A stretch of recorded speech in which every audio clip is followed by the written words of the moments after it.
During Soviet occupation, what we learned is that being neighbor to a bloody empire is very scary. It's risky. It really makes you value your freedom and democracy much more. So we are very closely connected to Taiwan because of our historic and current geopolitical experiences.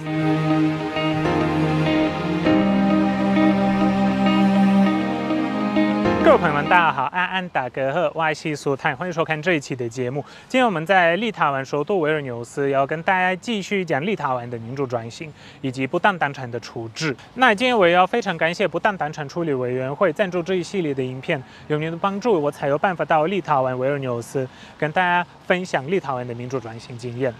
感谢。立陶宛在1990年代初期重新独立之后，不但要在民主国家的法律框架下重新建立秩序，当年苏共透过各种手段从立陶宛人民的手上抢走了他们的财富，也要立即开始解决这相关的问题。这也就是关于不当党产如何要处理的问题嘛。当时立陶宛政府通过了立法措施，确定了国家对于苏联时期的不当党产所有权，并且 开始对这些财产进行清算跟归还。那在立陶宛呢，不当党产主要是指在苏联时期，共产党强制征收了许多私人和企业的财产，并将他们归入了政府和党的控制之下。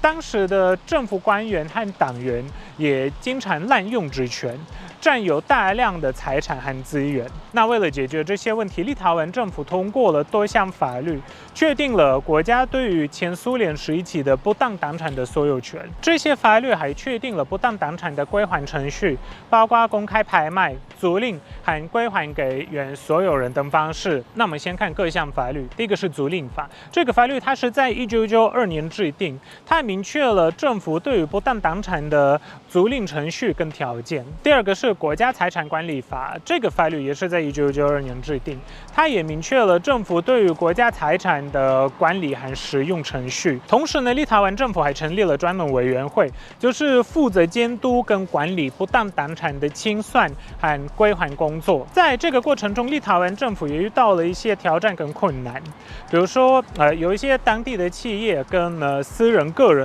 对于政府的清算和归还计划提出了反对意见，认为这样子会影响到他们的权益跟利益。此外，由于当时的政府和法律体系尚未完成建立，立陶宛政府也遇到了一些管理上跟实施上的困难。 This building, it used to be KGB office and prison, right? Yes. Can you tell the viewers how did it transform from being the KGB building, a prison, into a museum that it is here today? KGB left Lithuania in 1991. Because after the independence. Yes. They lived in they stayed in Lithuania for a year when putsch in Moscow just after putsch they left. So they remained this building, and the last year they were destroying, taking away some documents, especially agents' documents to the Moscow, destroying, and people were getting information that KGB doing such. So there were some meetings here. In just to stop this, because they wanted to keep this information to see what about who did the crimes, who did other jobs.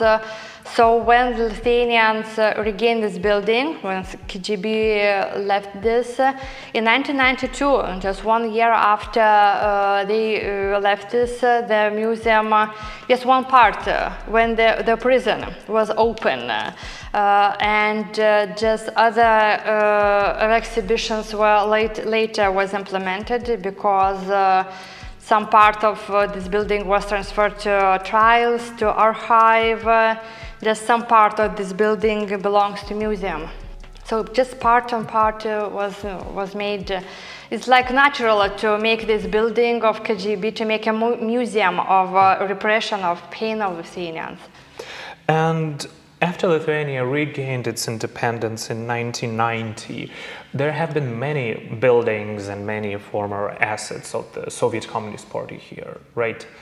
In Vilnius and Kaunas, for example, like buildings where they conducted, for example, like this building, or some other assets that the Communist Party have. What did the Lithuanian government and the Lithuanian people do to those buildings, and how were the assets transferred from the Communist Party to the people?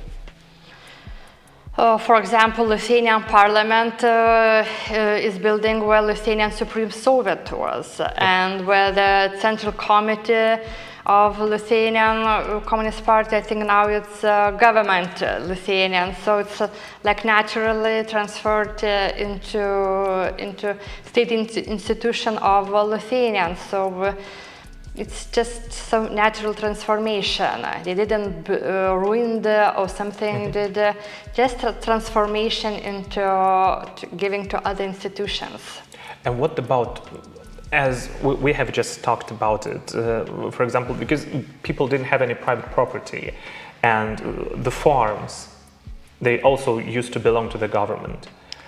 And when the Soviets left, what happened to those farms, and how were they transferred to people, and to whom? And can you let the Yes, it's very complicated, very complicated process because people wanted to get their property as soon as possible, but it was not so easy because it belonged to others or was in a bad shape, belonged to state. So somebody just, for example, collective farms, they have some money because in Gorbachev time there was a possibility to make some money, just to do something unofficial. Yes. So they bought some collective farms, some buildings, so started some business of some land, especially what was important for Lithuanians to regain their land. But Lithuanians were moving to one place or another, maybe for former deportees who came and returned to Lithuania. Somebody already lived there. Yeah. So the Lithuanian state decided to give land to other territory or give some money instead of like land. Compensation. Yeah.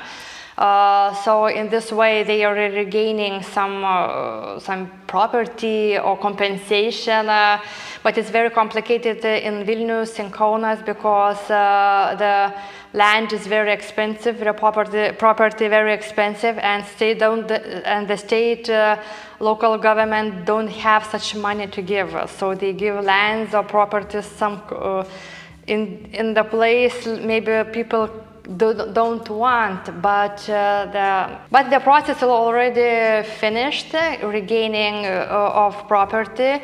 Also we have that it's just personal regaining, for example, religious communities, Jewish community also regaining their properties that was nationalized in Nazi Soviet period. It's not so easy because it's big properties and to get. 那么今天我有邀请一位特别来宾，也就是去过台湾的立陶宛国会议员的 Vilius Šakalienė。我们来一起讨论立陶宛的民主转型以及不当党产的转移。Taiwan democratized at around the same time frame when Lithuania got its independence back. And what do you think can be the things that Taiwanese people and Lithuanians can learn from each other in overcoming the authoritarian past or the occupation? Well, I believe that it's a very different experience in the sense that, regretfully, of course, Taiwan was authoritarian before it became democratic, whereas we were occupied by authoritarian regime, but Lithuania always was a democratic country. So for us, it was just restoring our usual lifestyle. So it was, I think, quite easy and, I mean, natural. But at the same time, what was really difficult is also to assess and to move on with those really sensitive parts of our history where part of our society collaborated with authoritarian regime, and they hurt so many other people. But at the same time, you cannot continue to live in hate. You have to find a solution, but you also have to remember. I mean, even in certain situations, lustration or letting go is acceptable, but not forgetting. Remembrance is, I think, the key to ensuring that this will never repeat again. So when some people say, oh, it was Soviet times, I mean, let's not dwell on it. Let's forget and live on. Yes, we have to live on. And in certain situations, we can even understand why people were collaborating, because they were threatened, they were afraid. And yes, some of them were threatened and afraid and did not collaborate. So we can understand. Sometimes maybe we can even forgive certain persons, but we will not forget, because forgetting makes it very easy for the history to repeat itself. So the best way is to stop bad things from happening again, to prevent for example, for authoritarian rulers to be back, and that's why it is very important and very crucial to learn history, to learn about your past. Do not sweep it under the rug. Do not forget what happened, because you know what to avoid then. Yeah. Face it. You have been to Taiwan last year, and currently Lithuania and Taiwan relationships are developing pretty swiftly. There are investment projects, and more Taiwanese people are coming to Lithuania. What do you think about the future of the relationships between the two countries, and where do you see the area of possible cooperation? Well, as the vice chair of Lithuanian Taiwanese Parliamentary Cooperation Group, I believe that our cooperation is on the rise, and it's still going to rise even more, because first of all, during Soviet occupation, what we learned is that being neighbor to a bloody empire is very scary. It's risky. It really makes you value your freedom and democracy much more. So we are very closely connected to Taiwan because of our historic and current geopolitical experiences. But secondly, war in Ukraine, this terrible bloody aggression of Russia into Ukraine, has brought us even closer, because Taiwan is trying to help Ukraine, and I think is setting a very good example how a very small country can also contribute very significantly, supporting Ukrainian fight for their lands, for their freedom, for their people, for democracy, because authoritarian regime of Russia is not only trying to occupy lands of its neighbors, but also delete democracy, delete free will of the people. So I believe that it's not only about economic cooperation, technological cooperation, which is of course very important, but most of all us bonding over our mutual values. Thank you so much. Thank you so much, David. Maybe some last words for the Taiwanese viewers. So I visited Taiwan for 2 times already, and I'm really looking forward to seeing my friends again. And even though Taiwan is physically so far away from Lithuania, I feel that you are so close by, because we really understand each other. And I think that my friends in Taiwan are people who are one of the most important allies when we talk about the difficult decade that is ahead of us. So, Shishi, thank you. Thank you so much. 相信立陶宛的宝贵经验对于台湾来说具有非常高的参考价值。希望两个国家之间也能够多多交流相关的经验，彼此成长。这对两个曾经都是从威权统治下争取到民主的国家来说，是一个互相切磋与成长的机会。非常感谢各位的观看，如果喜欢这种内容的影片，请按赞、订阅跟留言。想赞助的话，在这里跟影片下面会有 Patron 跟应援科技这2个网站的连结。我是斯坦，我们下次见，再会啦。